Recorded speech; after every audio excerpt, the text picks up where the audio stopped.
ஒரு வாட்டிலாம் என் பையனை 3வது பையன் கடைசி பையன் கேஜியில் ஃபஸ்ட் ஸ்டாண்டர்ட் படிக்கிறான். அப்போ அவனை கொண்டு ஸ்கூலில் விட போகிறேன்.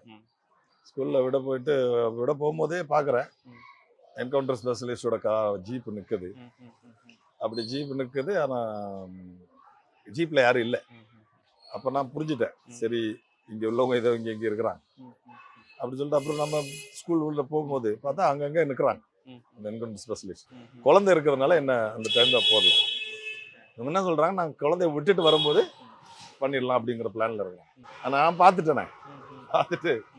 நான் குழந்தைய விட்டுட்டு அங்கே ஒரு முஸ்லீம் ஃப்ரெண்டு என்னோட, அவள் ஒரு மசூதி உண்டு, அந்த மசூதி பக்கத்தில் என்னோட புல்லட்டை ஒழிச்சு வச்சுட்டேன். அப்படி சாக்கு கோணியெல்லாம் போட்டு ஒழிச்சு நான் ஸ்கூல் மேலே போய் உட்காந்து அப்புறம் அங்கே உள்ள டீச்சர்ஸை ரெக்வஸ்ட் பண்ணி ஏதோ நம்பரை ரீகலெக்ட் பண்ணி ஃபோன் பண்ணதுக்கப்புறம் இங்கேருந்து ஆளுகளை வந்தாங்க. அவங்க அதுக்குள்ளே அங்கேருந்து கிளம்பிட்டாங்க.